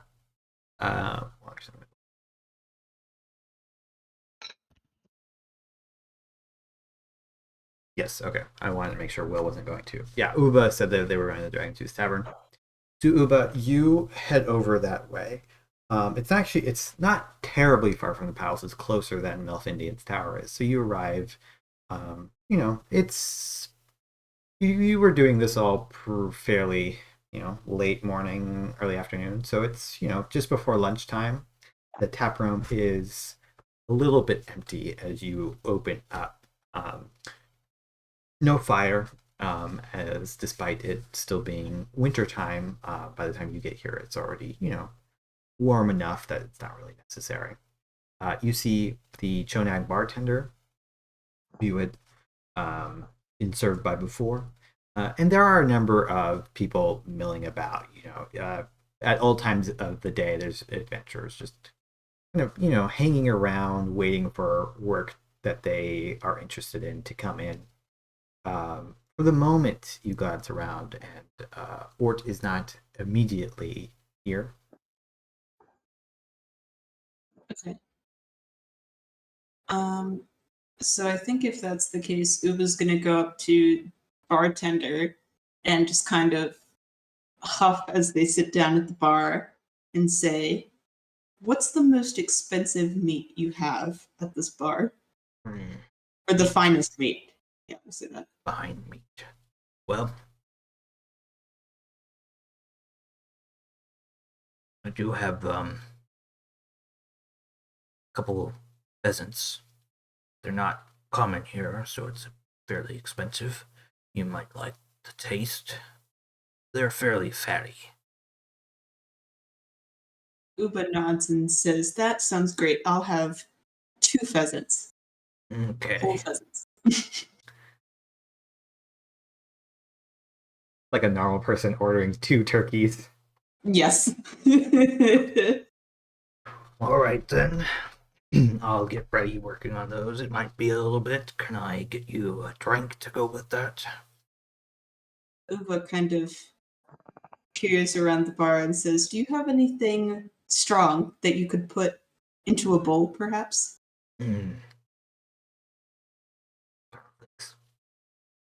Yeah, I've got, well, I could put anything you want into a bowl, but we do have some scrum. The locals like it a lot. Of course, I also have some spirits of my own distillation. I think Uba's going to order the scrum, having no idea what scrum is, but is going to try it. Having had it several times already. Oh, have they? I think Yeah. so. You have a barrel of some, not you specifically, but the group. Oh, I think well, yeah. it's fair to say that Uba may have forgotten, so I'm going to take that as in character. That's fair. Yeah, Uba will order scrum for the first time. You give me Every time you drink scrum. a small bowl. It's almost like a serving platter, like something you might like put some sauce into or something like that. To our eyes, to the audience's eyes, it looks like you've just been given like, a bowl of not teriyaki sauce, soy sauce. I don't know why I forgot what soy sauce was for a second. Almost like you're at a sushi bar, like a small bowl of. It's like a dark liquid, almost black color, and you go like, oof, it smells about right. So you start to drink that. It does take some time, but you can see the So there's sort of the bar here, and the kitchen is actually fairly visible from the bar. So you can kind of see them begin to work. They quickly dress these pheasants and begin to they're actually cooking them in a large pan. They douse them in oil, put on some spices, some herbs, and after a little bit, you can start to smell the cooking, and your mouth begins to water slightly as you take a couple more drinks. They'll also give you a like a small ale just to go with the scrum meal, something to wash your throat down while you eat, rather than just keep on sipping the scrum every so often. Okay. You think, for some reason, think to look down and pull out the drake egg as you kind of are sitting there thinking to yourself, musing to yourself, and you do start to feel you've had this thing for a while, and you start to, you've been starting to feel a bit of some connection between you. When you first saw them all, you kind of felt something, but this one in particular seems for some reason to call to you, and you're like thinking on it, lost slightly in thought. Before too long, the pheasants come out and are served piping hot on 2 large platters. Well, here you go. Enjoy. You can subtract 10 gold for this fine meal. I'll say Uba would 2 gold be considered to be like a generous tip? It would be a pretty good tip on a 10 gold meal. Okay, actually, we'll say 5. Okay, 5 gold. Yeah, 5 gold I think would be considered like, that's 50%. really generous. Thank you very much. I hope you enjoy it sincerely. Uba raises their scrum/soy sauce glass at the bartender and then downs it and then just starts absolutely going to town on the pheasants. Anyone looking is probably slightly nauseated. As you begin to eat, the bartender, maybe like as you pause to take a sip, the bartender will say, "So, are you celebrating something? Commiserating? What's the occasion?" I think Uba's gonna sit there for a second and like try and really decide and say, I think it would probably go more into commiserating. Mm. Well, we have plenty of people who come here to do that sort of thing after failed jobs, stuff like that. I'm sure things will turn up. Uba is trying very hard not to give anything away, but says, strangely, it's quite the opposite. A very high-paying job, but it seems almost like a suicide mission. But yet I have to go. Well, if you need any help make it a bit more survivable, there's plenty of folks here who would contract out, help you with your mission. Then glances over and says, "You're friends with Hort, right? He just walked in. Might be able to help you out." And he'll like wave Hort over as you turn to see Hort is walking in, happy as always, but has like a bandage somewhere on his neck. He's got his helmet off. Like walks up, like, yeah, hi, how's it going, Uba? Uba in between their voices for a second. Uba perks up for a bit at seeing Ort. Probably gives them a customary kobold fist bump.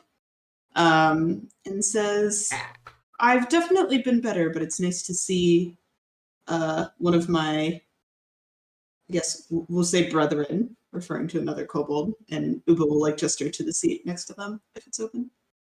Thank you. This is over. He says, "Ah, 2 pheasants. Excellent choice." Uba has probably at this point already eaten a whole pheasant and is starting on the second one, and Uba nods and says, I couldn't agree more myself. Oh, what brings you in here? Just a meal? Uba sighs and says, somewhat. We've been very successful at receiving a new quest from a high-ranking person, but unfortunately, I seem to feel that it is extremely dangerous, and my companions, while they agree, still think we should go forward. I'm just enjoying my time here before we leave. Yeah, well, danger and reward go hand in hand in our line of work. But, I think I can imagine we've all been there at times. Uba Sometimes the nods. coin is just too attractive. Yeah, Uba nods and says, have you been there recently, and kind of gestures at the cut on Ort's neck? You know. Oh, this? He says, rip the bandage off. I could fix this. I was just I do some gladiating every once in a while. The small cuts, it's not really worth it. I'll just bandage. I could use my magic, but it seems wasteful. Uba nods and then says, so you fight for sport? Sometimes keeps you fresh, stay in practice. There haven't been that many high-paying jobs of late that I've been particularly interested in. Uba's sitting there, and the wheels are turning, especially helped along with the alcohol. And Uba says, "Would you happen to be looking for a high-paying job of extreme danger?" Oh, wow. I'm always looking for extreme danger. But I think normally they would be a bit more cautious in what they say, but I think that they trust Ort and are also a little drunk. So I think Uba is going to give most of the details of what they're about to do to Ort. And then at the end say, so what do you think? Do you want to join us? A city's extreme danger sounds like a good story. That does sound like something I might be interested in. I've been to that part of the desert once or twice. Not a lot of people go there. Not a lot of jobs need doing out that way. But sometimes the caravans pass close enough by that people get lost, need rescuing. So I've been out that way. Never gone through the sandstorms, though. Always been warned against that. But I could certainly take you up to there. And, well, I might be helpful. I do have my magic, and if it is demons that you're up against, well, clerics are probably the best answer for that. In this humble devotee of Cordal's opinion. I think Uba nods wisely when he said that clerics are the best, and Uba says, oh, absolutely, I couldn't agree more, even though Uba doesn't know if clerics would be best in this situation. But I think they're going to buy some ale for Ort and give a toast to dangerous adventure. Clink. He's just drinking like some more lower alcohol content volume, an ale or something like that. He says, well, you just tell me that whenever you guys are ready to go, and I'm more than happy to be packed up. I'll make sure to keep my schedule open for the next week or so. If you need mounts, I know that the Senthir said that they could help you out, but I have the hookup on the best scorpions. So if you don't want a horse, come to me. Or a camel, I suppose. I don't really like camels. Uva definitely likes the idea of having a scorpion because it seems pretty badass. So they're going to nod and say, I will definitely take you up on that in the next coming days. But for now, I think let's drink and enjoy this meal. And Uba will probably order more scrum. He's probably getting pretty drunk at this point.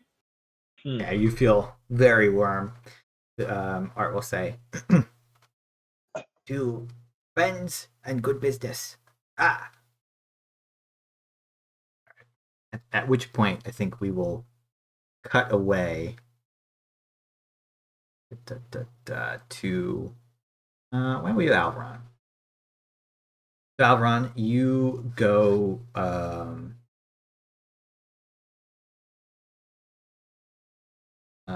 You go to the Temple of Samos to look for counsel. As you enter in, you've been here a couple times now, a few times since you've been staying at the city. You know, visiting every so often as is appropriate, but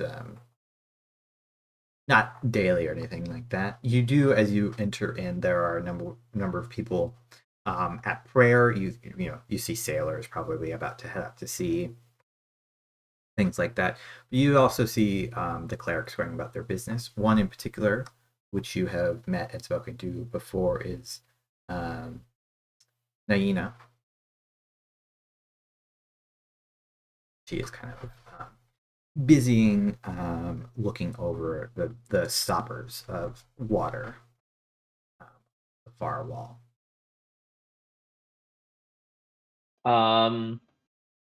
Walk over. We've had plenty of both casual and professional interactions at this point in my times visiting. And I'll just kind of stop by and let her finish her duties, whatever she's doing with the stoppers, as I kind of look at the different labels and note the different C's and try to parse out what the different shipments of trade coming into and going out of the city must be at the moment, based on where everyone is coming from and what's missing now. That's a good question. You do note that most of the trade is coming out of freight at the moment, but despite their proximity, there's not quite as much trade with Teltericus as you might expect looking at a map. Whether that's because people go over land or they don't trade that much, you're not really sure. You do kind of look and you're like, there is more trade with Le Mans lately than you might expect, but just a little notable thing. You don't really think that much of it. Okay. Just kind of take that in and wait patiently until she either notices and acknowledges, or notices and keeps doing what she's doing. Okay. Because, do again. Oh, we'll see. She'll say, at some point, she'll like, as she's trying out the bottles, double checking the labels, making sure everything is stoppered well. Say, oh, Alveron. Oh. Priestess, good to see you. Do you have a few moments? Yes, of course. Good. Sit down. I'll gesture towards a bench. Recently, my fellow band and I have come into a new job. It's an overland one, unfortunately, not taking us anywhere windbound. But there's You certain might be elements. shopping for a blessing. A blessing would be much appreciated, but I'd also appreciate counsel on this one, which I know I haven't come to you before on. I could get a more senior priest if You've shown yourself to be more willing to speak candidly to someone considered a lay person. I suppose And it I'd hasn't rather been have- hasn't been so long since I was on the seas myself.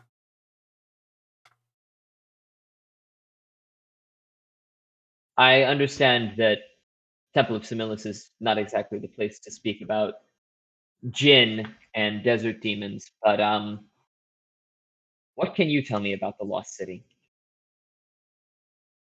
Oh, that is a very specific question. Thanks for a moment. Um, I'm afraid I don't know much about it. Most of that knowledge is not well spoken of. I know that the two cities were founded after exodus from the desert. The two houses that rule the kingdoms to this day are both descendant of lords from that era. I like things for a moment. Oh, you have to forgive me. History was not my first schooling. I believe it was. Well, I can tell you this easily off the top of my head. The two houses are, of course, the House of Amphigon and the House of Terracus, from which the cities derive their own names. The More, oh, less about the history of the cities themselves, or the city itself. What you and I have both encountered more spiritual creatures on the sea, but I've never had much reason to encounter. When Alveron uses the term jinn, he's just referring to desert spirit. Very broad lack of arcane understanding on his part. So just to inform that, I've never had any encounter with jinn or their ilk ever. well, But I understand that demons are supposed to inhabit this lost city. What can you tell me? just sometimes I forget that you are not as schooled in these ways. Jinn are actually spirits of the air. So some do touch down in the desert and do various things at times. As for demons of the desert, well, supposedly, the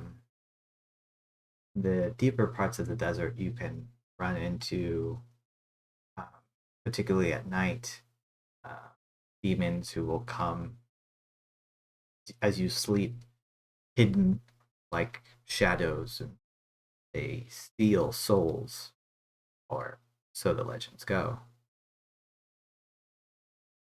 But there are two tales of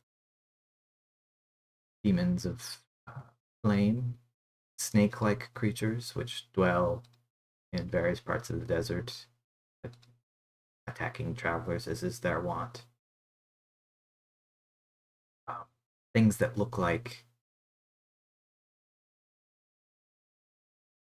large lizards or toad-faced men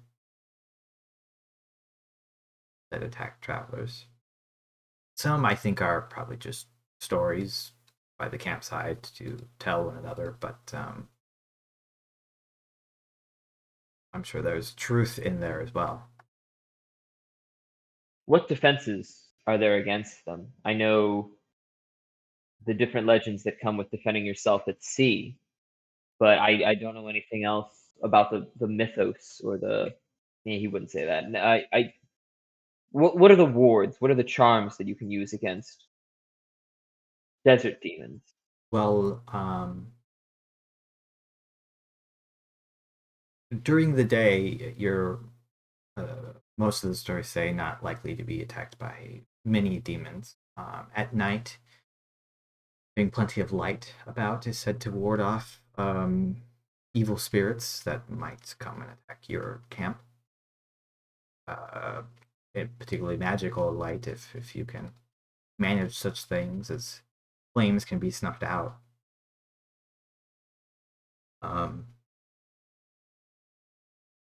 Of course, prayer and ward away evil thoughts. Religious tokens at times. I'm afraid you might be looking at the wrong person. if you were looking for advice about sea travel, surely I could aid you, but I probably know as much about the desert spirits. Well, maybe not as much. Not much more than you do. Truth be told. I do know that the wandering Elkar, those that don't live in the city but make their living in the desert as traders or hunters or other sorts of things, say that supposedly calling out the name of Elkarandar will ward demons away. They still fear the thought of the great warrior, the namesake. That might be useful. It said that his spirit still watches over all the people. So he has long since died and probably ascended to some heavenly plane.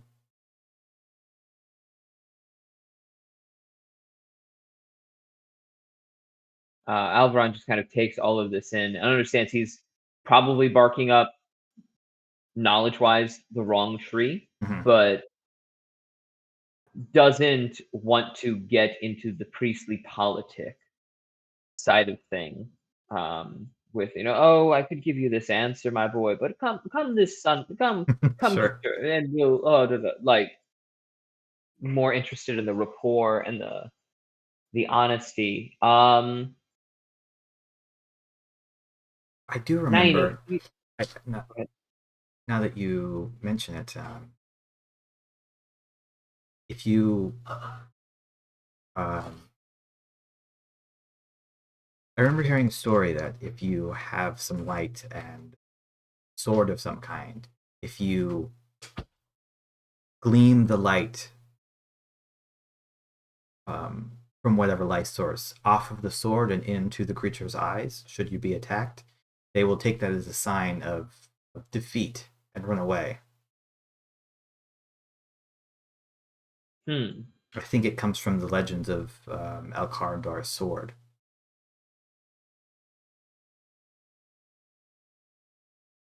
Very much tucks that away, and then just kind of waves his hand. And it's just, I appreciate all of that, Naina. Thank you. I know it's not your training specifically, but it helps. I just before I leave, and Alveron hasn't talked with her about his questions about his past necessarily at this point, or questions about his nature. But I met a sailor a couple of days back when I was touring around the harbor, and he had the strangest story about a man he sailed with, one who I don't know how to say this, could appear and disappear with the smell of sea foam and almost the mark of the sea around him.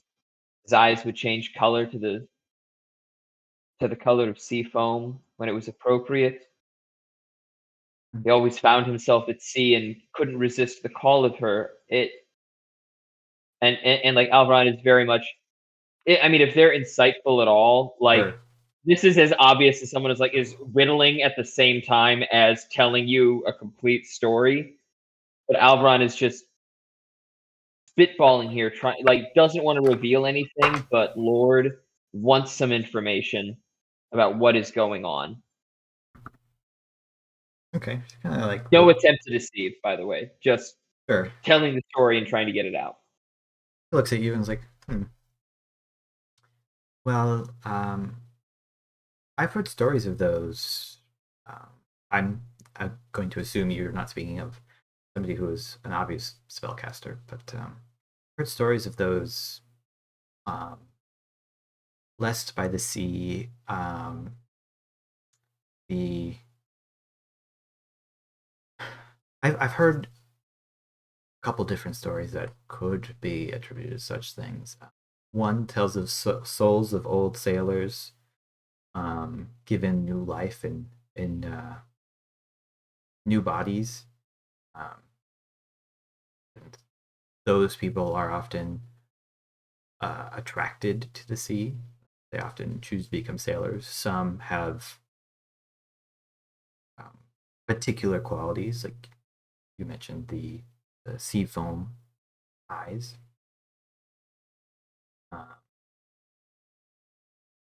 I've heard stories of spirits which can do the things that you speak. They seem as though normal sailing men, but in fact they are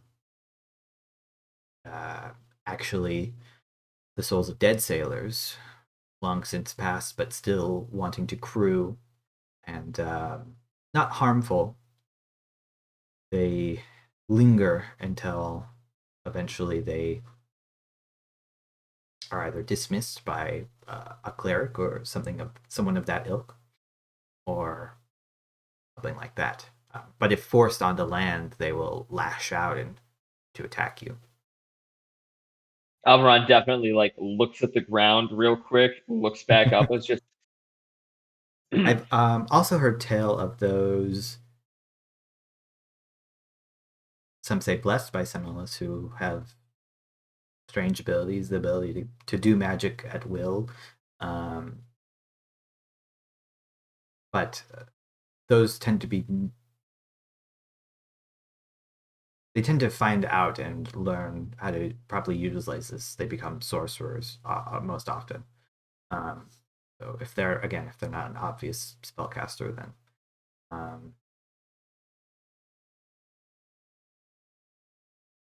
I have heard tales of those blessed by, some say,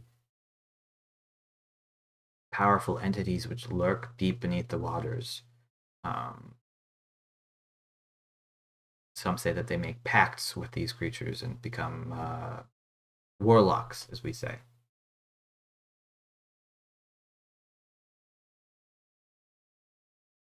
Alveron is just kind of troubled by all of this because he's pretty sure he's not dead. He can't do a goddamn thing about it if he's reincarnated. He's not a sorcerer and he's not a warlock. And I'm not saying that these aren't answers. I'm saying he doesn't understand these to be answers. He was looking for, oh, why, yes, on page 374, this is what's going on. Oh, for sure, here. And he's just being converted with, oh, yeah, magic shit is weirder and more complicated than you thought possible. Congratulations, sailor boy. And he's not happy about it. Where'd you hear such a story? In a local tavern? Just listening around the dock. You know, you remember how we all used to talk. You're not so far removed from it yourself. It's true. I mean, I remember hearing stories of ghost ships and other such probable nonsense. I mean, we do live in a world where strange things happen, so you never know. Never do. He kind of shakes himself and thank you for your time as always. I'll stop by the collection plate and make sure to express my gratitude for it.